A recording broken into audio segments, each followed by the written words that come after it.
Father Schall, can you tell us a little bit about your background? Why did you decide to become a Jesuit priest after serving in the army? And what have you spent your career and life studying, pondering, and teaching about? The beginning of all great adventures, Chesterton said, is just being born into this world. Much, I am sure, to my parents' surprise, I arrived about a year after their marriage in 1927 in Pocahontas, Iowa, a small farm town in northwest Iowa. My Bohemian mother had 13 brothers and sisters,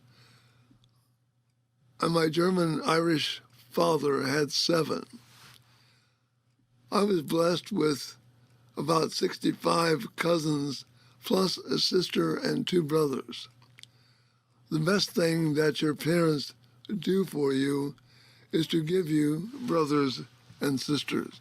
My mother, Grace, died in 1937, whereupon my paternal grandmother took over and took care of my sister, brothers, and myself. This enabled our father to keep us together. My father later remarried a widow with 2 daughters, my own age, while we were living in Knoxville, Iowa, down south of Des Moines. After the 3 of us, myself and 2 stepsisters, graduated from high school, our parents, in the summer that World War II ended, moved to San Jose, California. I entered the University of Santa Clara that fall, but after a semester joined the Army for 18 months, after which I returned to Santa Clara for a year, and then I entered the Society of Jesus at Los Gatos in 1984. About the question of why someone becomes a Jesuit, myself included, I can only remark that it is roughly the same question that your brother Harry is asked. Namely, tell me, why did you marry Susan and not someone else? There is a mystery attached to all vocations, including marriage. This fact usually strikes home to a young couple when they first take a good look at their new baby and keep looking at him over the years. When you enter a religious order, it usually has a general plan of studies and preparation for the priesthood. A broad plan in the case of the Jesuits in my time. It lasted about 15 years. It was really an opportunity to spend time on things that you otherwise would never have known or much thought about. I do not think that everyone should join a monastery. Far from it.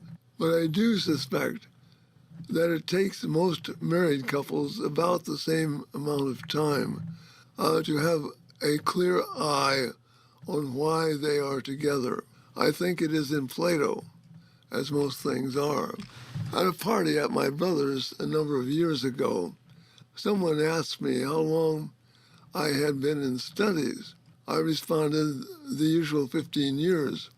This, mind you, after I was 20 years old, and my brother, no respecter of an elder brother's prerogative, broke into the conversation to remark, yes, and if he had had any brains, he would have graduated a long time ago. So all that I can say is that once I started, I never looked back. Somehow, for reasons that I could by no means calculate, it seems that I was doing what I ought to be doing without worrying too much about it. And to this position, I eventually add Chesterton's famous quip that if a thing is worth doing, it's worth doing badly. Things are worth doing well, also, of course. But I never had any doubts that among the sinful and finite creatures that God somehow put in this world, I was right at home. So you've written extensively about lifelong learning, and not in the sense of learning new practical skills so much, though there is a place for that, but learning and pondering upon the great ideas of humanity. But it seems many people in our society either don't want to do that or simply have never thought about joining the great conversation. Why do you think that is? And is it that the contemplative life is hard, or is it something else? Ignatius of Loyola was famous for citing the passage, "What doth it profit a man to gain the whole world, only to lose his immortal soul?" This passage has become more obscure today when the culture often seems to advise that the only way that one can save, the only way that one can save his souls or to do anything important is to change the world outside of ourselves. That latter view is rather Marxist in flavor, a placing of practice over thought. Before we go out and do something, we ought to know how to do it, and even more importantly, whether it is important or right to do it. We should also know something about what the world is about and our place in it. Learning and pondering the great ideas of humanity, as you put it, is, are not just pastimes or curiosities. The famous political philosopher Leo Strauss often remarked that the trouble with great ideas and great books is that they contradict each other, and thus it is easy for us to end up skeptics if we are not convinced that the purpose of thought and action has to do with truth, both finding it and living it. Philosophy is not just reading or thinking about philosophers. The contemplative life is hard in the same sense that playing golf is hard. That is, unless you learn how to play the game pretty well, you will always be a duffer. We do not all have to win the Masters in Atlanta to play golf, but some things need to be learned to be fully enjoyed. Thinking is one of them, is one of these things. And yet, I am Aristotelian enough to recognize that everyone has a mind, and often the formerly learned can end up with silly ideas that any fool can recognize to be silly, or that some famous scholar may be morally dissolute in spite of his learning. But basically, thinking is a lifelong thing. We usually get better at it by recognizing our mistakes and errors. To go back to golf, it and tennis are two sports that it is well to learn while we are young, as unlike football or basketball, they can be played all of our lives, something the existence of Florida proves, I think. There will never be a time when thinking and thinking the truth are not important to us. The subtitle of my book, The Classical Mind, is, quote, "On knowledge and its pleasures," end of quote. We do not pursue knowledge for its pleasures, but its pleasures, as Aristotle said, follow our knowing. This is the way we are. So, how do you bootstrap yourself out of that initial drudgery that you talk about that occurs when you're first setting out on the life of the mind? Is it simply approaching intellectual life like you would with a training regimen for your body? The comparison between training for the mind and for the body is apt. The Greeks used it, St. Paul used it. The brutal fact that if you refuse to put yourself into shape, mental and physical. There will be things you simply cannot do that you might otherwise like to do and be able to do. The world is filled with people with more will and discipline who learn and accomplish more because they endured the difficulties of learning or of training. Talent can take us part of the way, but by itself, it is not enough. Incidentally, I had never heard the word bootstrap used as a verb before, but the meaning is clear. There is an initial drudge, as you put it. Any good coach of any sport will be able to tell you many stories of the difficulty to incite the players to train properly. I also think of the stories of violinists or piano players who were made to practice for hours and hours all through their youth, which practice turned out to be the foundation of their ability to play almost effortlessly. Drudgery is connected with most good things. I do not think we ever avoid it. If you look at the number of hours and shots Stephen Curry of the Warriors takes, even when he is in top form, you realize that at some point you have to want to do the necessary preparatory work. The world is filled with young and old men and women who took piano or ballet in their youth, but dropped it and never did much with the instrument or the dance again. Hopefully, they did the work to learn something. They learned to do the work to do something else worth doing. What I want to say, I suppose, is that there is no magic formula which will enable you to bypass the training or replace the desire with some gimmick that will do it for you. You must not bypass the logic course when you can take it.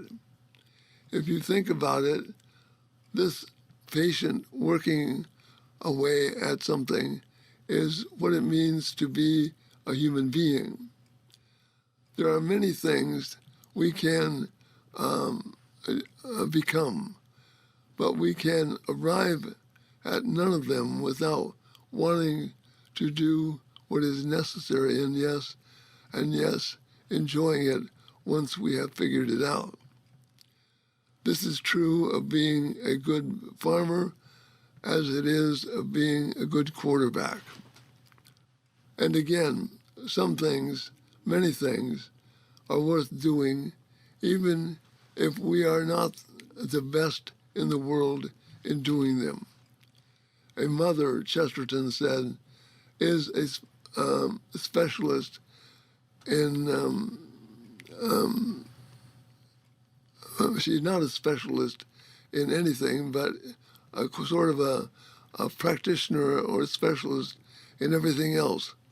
And she does not usually have to be the first in what she does in the particular things. She is the 7th best cook, and the 12th best sewer, and the 40th best algebra teacher, all of which, and all the variety of which, means that she must know something of everything. So when does the drudgery turn into what you call a lightness of thinking? And how do we create a contemplative life in the busyness of our lives? I do not think drudgery ever turns into anything else but what it is. What happens, rather, is that you begin to know how to do things well, or better at least. You begin to see the truth of things with the help of others. Moreover, one should not think that we ever become something other than we are, finite human beings. Even to want to be something else, like the gods, is not what we really want. As Aristotle implied, no one really wants to be someone else.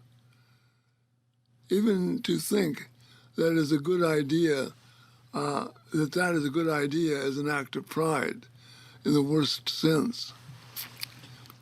As to the second part of your question about creating a contemplative life in the midst of the business of our own lives, I think the best thing to do here is to recommend a famous book written back in the 1920s by the French Dominican A.D. Sertillanges. It is called The Intellectual Life. It has gone through many editions in many languages. Though written before the computer or even the typewriter, it remains a first-class guide, a first-class guidebook about organizing our day with some sense of learning and completion in mind and contemplation. One of the things I like about this book is that it recognizes that most people, most of the time, have to make a living. They have many duties and distractions. Their business plus urgent things of everyday life. Sertillanges recommends setting aside habitually a certain amount of time each day for reading or writing. How this fits in with the computer society, I will leave to your judgment. Another book with a similar approach is the Western writer Louis L'Amour, his book called The Education of a Wandering Man. This book is a record of how L'Amour read his way to an education in American Western lore by using his time well. The key points were to want to know and to discipline oneself to make the time. L'Amour listed at the end of each year every book that he had read that year. I like this idea and I would include with it significant essays or other things that I have read. So why is studying the liberal arts so important to a flourishing life? And why should people continue to study them after they're done with the formal education? The word liberal in liberal arts is opposed to the term servile arts, the kind of things that must be done just to keep alive. This point also touches the famous discussion that Joseph Pieper brought us in his famous little essay, Leisure, the Basis of Culture, a book not to be missed. Just reading it is itself a liberal education. Liberal means to be free, but free of what? It means being able to rule oneself as such, to rule, to guide oneself, to be in command of oneself. It means to have acquired the virtues, in other words, so that our emotions and wants do not overwhelm us and take us in a direction that is not worthy of us. It is built on the idea that the basic reason that we do not see the truth of things is that we are busy using our minds to pursue frivolous, dangerous, or unimportant things. The Latin word negotium means business, or the lack of leisure, nec otium, the lack of attention to what is open to be known. A liberal education thus means one that is free to see things as they really are, and not under the shadow of our passions or wants. So we're free to see what is there, so we become not free to change what is there, but to grant what is there is really there. We read a book for its own sake, for the truth it contains, and not just to advance our career or to show off. It is not so much that people should continue with these things after their formal education. It is that formal education itself is a preparation for a life of leisure, of having good taste in things, of being able to understand and judge things unencumbered by our emotions, or what Socrates called the unexamined life, the life that has never faced the issue of what it is with a true insight into one's own given being and what it is for. The end of the quote. Do you have a recommended regimen for the training of the mind and soul? I mean, is it setting aside certain times for thought, writing, reading? What's involved there? Well, this question goes back to the earlier discussion of the Certeange book, The Intellectual Life. We are all different enough to caution us on anything but general rules. Some people work best in the morning, others at night or other times. When I get started on something, I like to finish it. I do not like to parcel it out. A former student of mine is working on a doctorate in philosophy. However, she is now married and slightly delayed with 4 little girls. Having any time is a blessing for good mothers.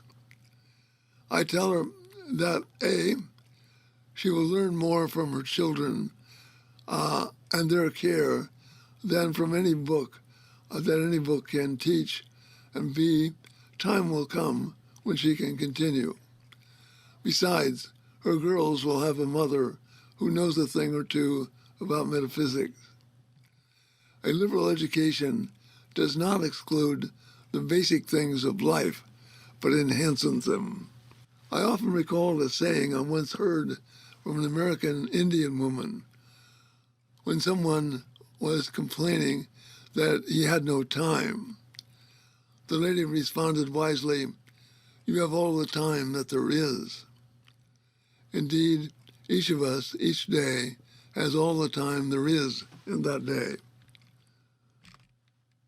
The philosopher and the detective story writer Ralph McInerney used to write each day 2 or 3 pages. I have just finished reading a 50-page essay by my Australian friend Tracy Rowland. I read 10 pages a day for 5 days.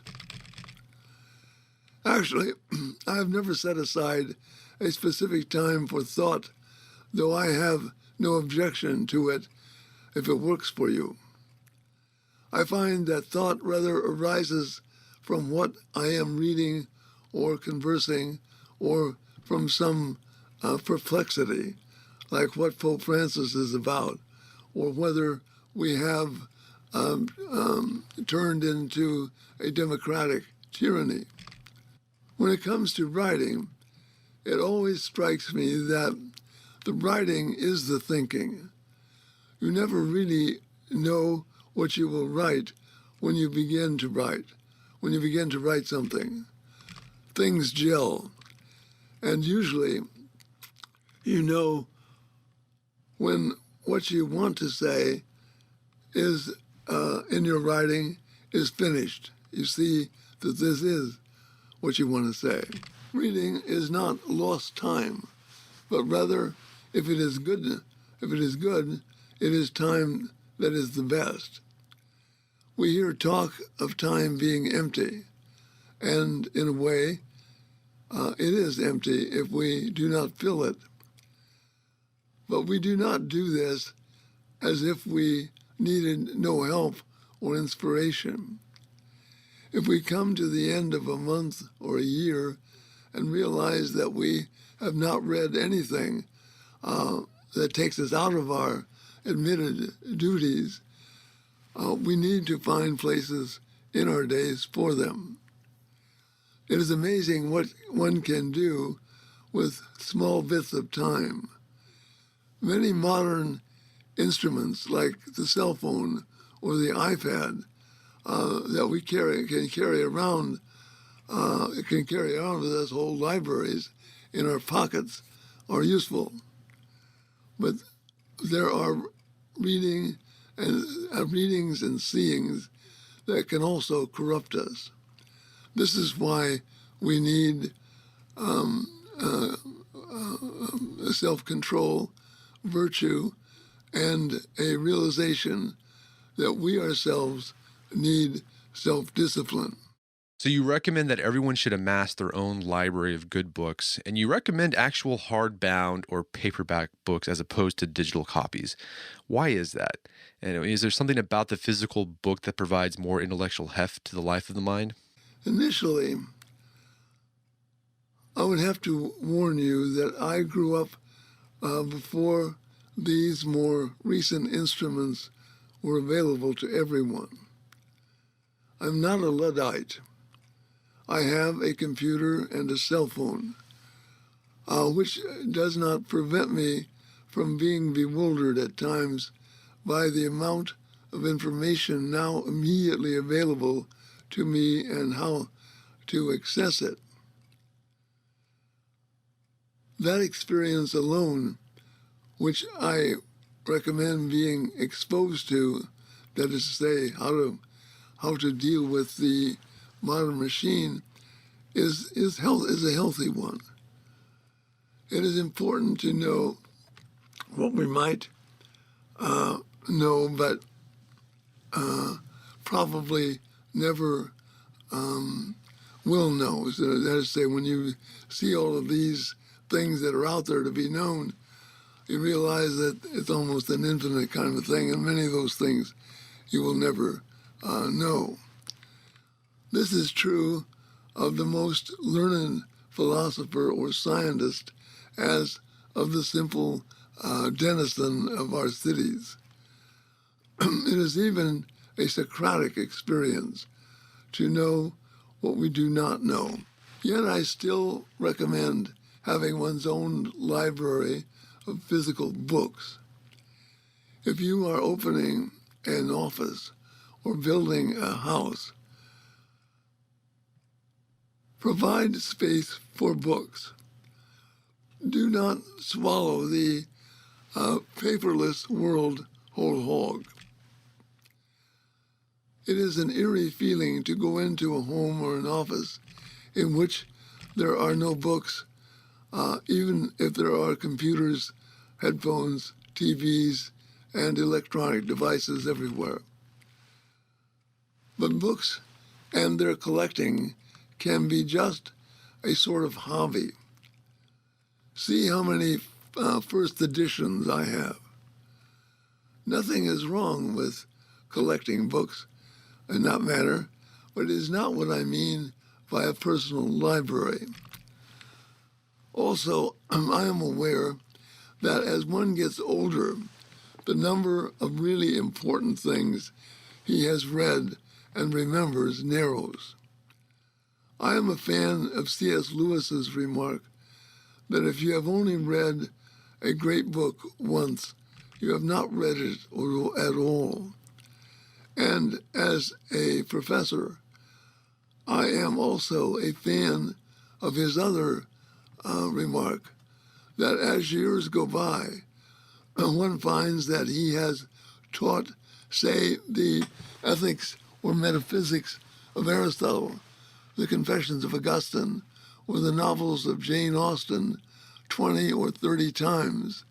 And somehow, on each time through the book, each time through the book, we learn new things and things we never saw before in earlier readings. You use the word intellectual heft, a good word, a certain weightiness. While the electronic books remind us of how fleeting and almost incorporeal books can be, the paper book, the thing we hold in our hands and mark up, gives us a sense of concreteness. Now, it is true that a novel of Dickens or Dostoevsky will take us through whole lifetimes, perhaps many generations of human living in its pages. What counts is the story, however we come to it. We need to remember it, to remember that we have read it, followed it in our souls, and followed in our souls its drama that becomes ours. And so having the book right there that we have read is a constant thing that we can go back to. There is another thing that haunts me. It is the having read many things, but never anything of much importance. I have to be careful here. I once had a wise professor who said that even in reading lousy novels, we will come across incidents and characters that teach us something worth knowing. We cannot forget that if we run across a bad or unjust character, it is a good thing to know about such things. The very purpose of literature is to teach us about more lives than our own. We can only live one life, but in literature we can read and live many lives. However varied and complicated our own life may be, the knowledge of other lives will serve to put our experience in its more balanced place. In any case, to go back, the library of books that we have ourselves read and kept should include books we have not yet read, which can be infinite, I know, and a library of books includes this, the things that we will read. I usually mark up my books. The books we have read vividly recall to us our own journey, the account of the mind and souls of others that we have taken into ourselves. What we read, no doubt, is not all that we know, nor can it be. We learn things from reality itself, from ordinary living, from conversations, from experiences, from pains. Indeed, the library of our read books must include our judgments on them and their worth. It is not an evil to know what is wrong with something. Something is only evil when we know that it is evil, but declare and decide that it is right to go ahead and do it. So our libraries will, as we get older, contain many things. We need to work at it, keep it in some order, add to it, even show it to others. There is always a certain pleasure and awe in inspecting the library of another person, living or dead. Are there any books you recommend folks start off with? Granted the vagaries of inflation and the availability of used bookstores, I used to say that with $500 or so, one could have copies of many of the basic things, the collected works of Plato, Aristotle, Sophocles, and Cicero. He could have the Bible and Shakespeare. The cost would mean not going to movies a couple of times, or not going to a concert, or not being someplace else that one did not have to go to.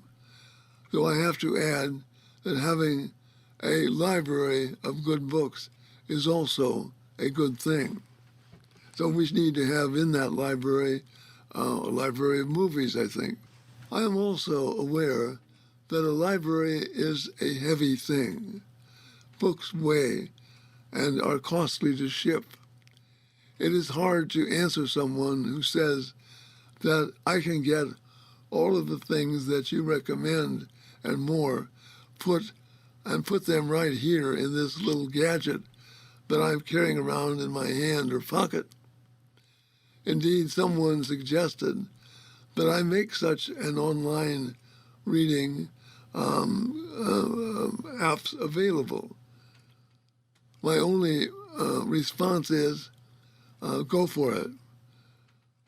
But going back to the question about what books to start with, I want to recount a story that I often tell.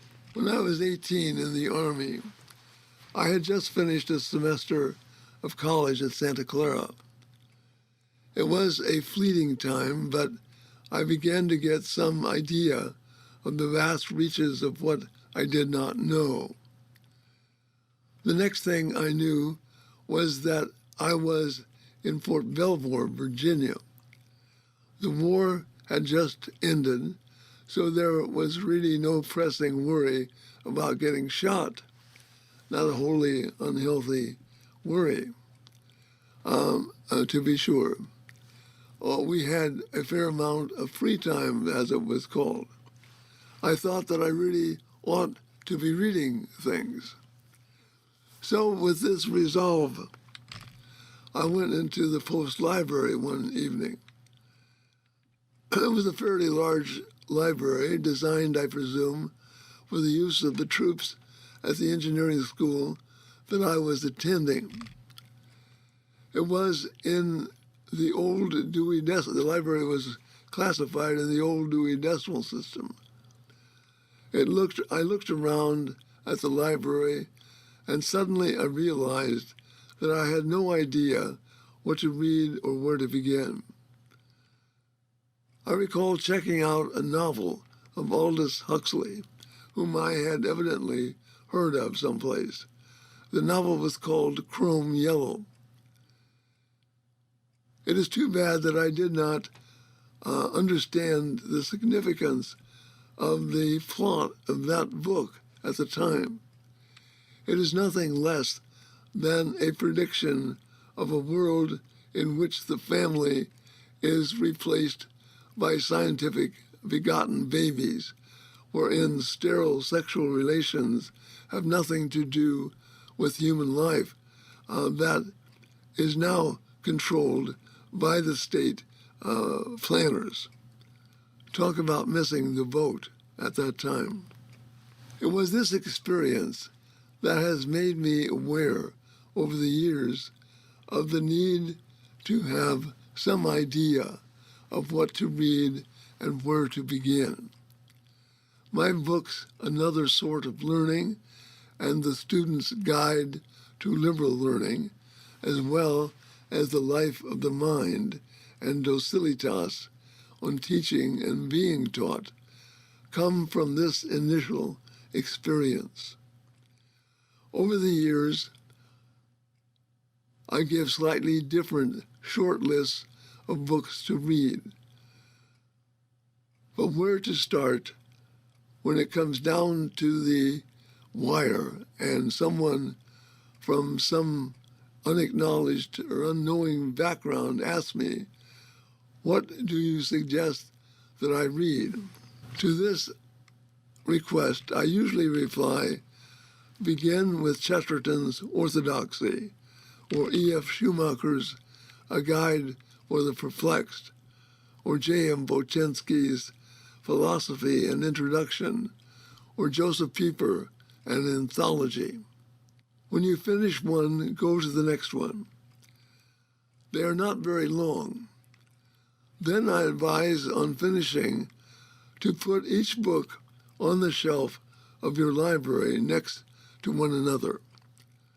What happens next is usually a sudden awareness of the excitement of knowing and the desire to know more. The library will grow from this experience. You talk about reading as a contemplative act. How do we turn reading into a contemplative act? That is quite a question. Initially, I would say we don't. Reading is already contemplation. It is the beholding of what is there that is not ourselves. It already takes us out of ourselves. In this sense, it is like conversing with our friends. Aristotle tells us that the highest thing that we can do is to discuss the truth with our friends. In a sense, a book is a written friend. I think of orthodoxy that way, and Belloc's The Four Men. Indeed, most of the books I read, I consider to become my friends. I think of Robert Sokolowski's The Phenomenology of the Human Person, a book with an excessively heavy title, but probably the best single book in putting everything together that I know. Moreover, it is written with a clarity and incisiveness that make it easy to read. I hesitate to talk about turning reading into contemplation because contemplation always involves knowing someone. The ultimate beholding is not an idea or an abstraction, however useful these might be. It is beholding of a someone. What we want to know of someone is their truth, what they are. The abstractions that we necessarily use in our knowledge, in our knowing, always lead us back to that which is known, its reality, to what is, as I like to call it. It was not an accident that Christ said of himself, "I am the truth." He did not say, "I am an idea." He did not even use Aquinas's remarkable definition of truth as the conformity of mind and reality, not because it was wrong, but because it was right. That is, we are only satisfied when we arrive at a personal being that lies at the origin of what we know. David Walsh's new book, The Politics of the Person as the Politics of Being, is about this topic. The French philosopher Emmanuel Levinas talks much about seeking the face of others. The Old and New Testament speak of this looking and seeking the face. When we read, I think, we have the experience of wanting to see the origin of what we read, of the person who wrote it, or of the character that is written about.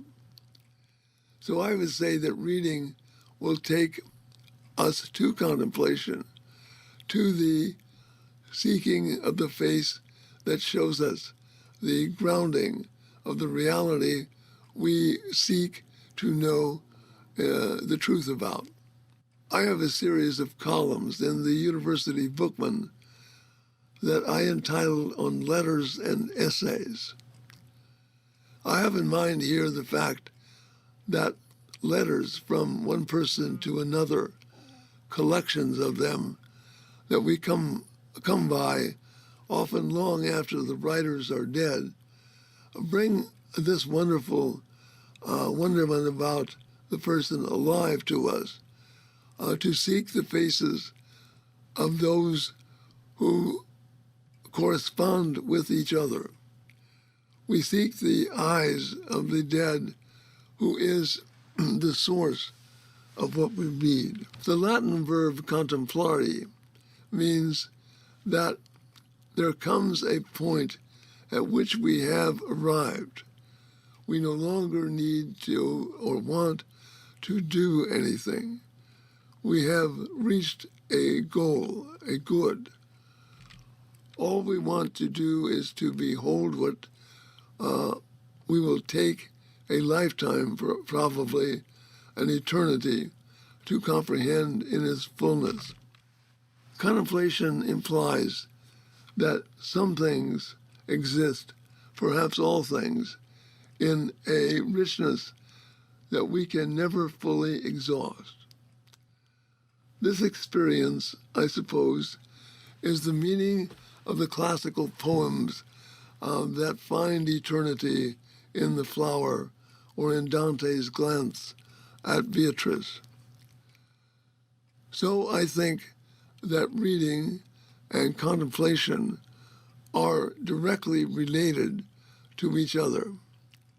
They lead us back and forth until such time that we no longer merely read the reality. Its truth is present there before us in its all of its lightsomeness. Now, throughout your book, The Life of the Mind, you say that the life of the mind is learning about quote unquote what is. Why is understanding that our minds are separate from the world an important aspect of living a contemplative life? The phrase, I suppose, technically comes from Aristotle and Aquinas. In Latin, id quod est, and the verb esse. I do not mean to be esoteric or obscure here. Why we have minds is to see what is not our minds, to see what is there before us, and to see what is. The mind is a power of our soul that is just there as a given essential element in what we are. It is what makes us different from the animals, and indeed makes us different from the angels, in the sense that our mind and bodies are related. We are not minds in the world. We are minds in the world. We're minds and bodies. Our very bodies are instruments of our knowing. As Leon Cass spelled it out in his great book, not to be missed in our libraries, called The Hungry Soul. We are capable of knowing all things, as Aristotle put it. That indeed is his definition of the mind as such, the power to know all that is. But we have to come to knowing them step by step. We know them after the manner of our minds. When we know them, when we know something, it remains what it is. We are the ones that are changed from not knowing this thing to knowing it. In a sense, this capacity is why it is all right to be a human being. That is, we are a this person, but what is not us can be known by us. In this sense, we transcend the universe by knowing it. This is what it means to have a special or spiritual power. Its initial awareness comes through the senses. The initial awareness of something out there comes through the senses in terms of shapes and colors and motions and relationships. To our senses, in other words. All these things can be held together in one mind, whereby it can relate things to each other. Could only do this if it were spirit or a spiritual power. It can see order, in other words. It can hold many things together at once in one relationship or one understanding. Our minds are not exactly separated from the world.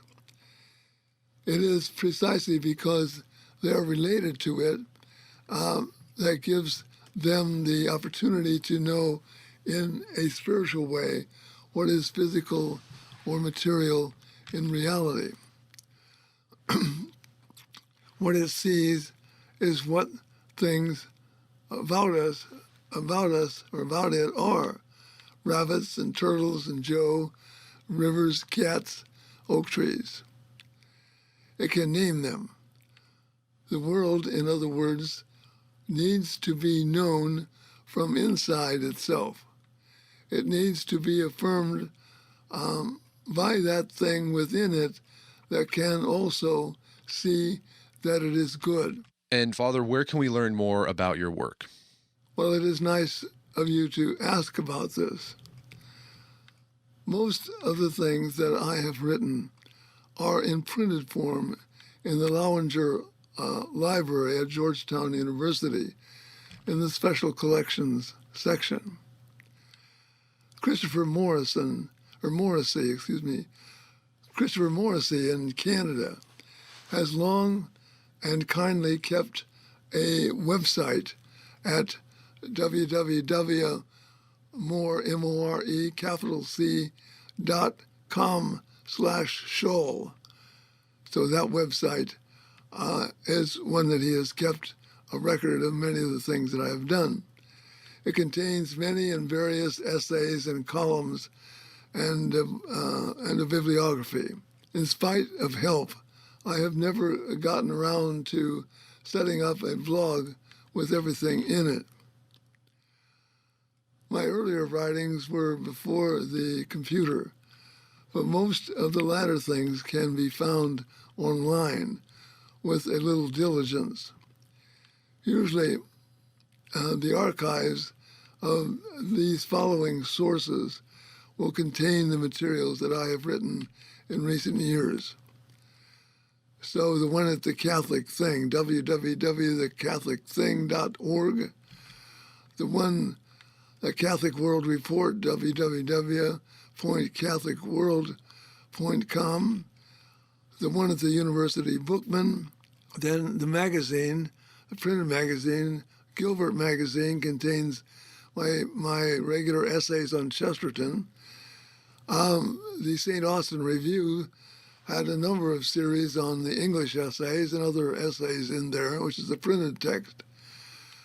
Crisis Magazine, which is both printed and now is an online text, will have many essays, and the Homiletic and Pastoral Review will have many longer essays in it.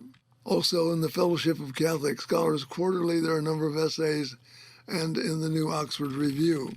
I have written in various other European and American journals. There are also many chapters in books, academic essays, and opinion pieces. My academic field and teaching was in political philosophy. I have written several books in this general area. To name them, Redeeming the Time, another, The Politics of Heaven and Hell, Christian Themes from Classical, Medieval, and Modern Political Thought, then At the Limits of Political Philosophy, the book called Reason, Revelation, and the Foundations of Political Philosophy, which was done by the Louisiana State University Press, The Modern Age, which was done by St. Augustine Press. Then there is Political Philosophy and Revelation, a Catholic View, which was done by the Catholic University of America Press. Jacques Maritain, a Philosopher in the City, was done by Roman and Littlefield. Religion, Wealth, and Poverty was done by the Fraser Institute in Canada. Human Dignity and Human Numbers was done by Alva House, and On Christians and Prosperity was done by the Acton Institute, and Roman Catholic Political Philosophy was done by Lexington Books. As you know, I am fond of the short essay. I have several collections of various essays. There is Schall on Chesterton, which is done by the Catholic University of America Press, Idles and Rambles, Lighter Christian Essays, which was done by Ignatius Press, The Classical Moment on Knowledge and Its Pleasures, which is done by St. Augustine Press. Likewise, St. Augustine's did on taxing beer. They also did Remembering Belloc. And then there's Unexpected Meditations, late in the 20th century, which was done by the Franciscan Herald Press. Several other books need to be mentioned of a more general philosophical and cultural nature.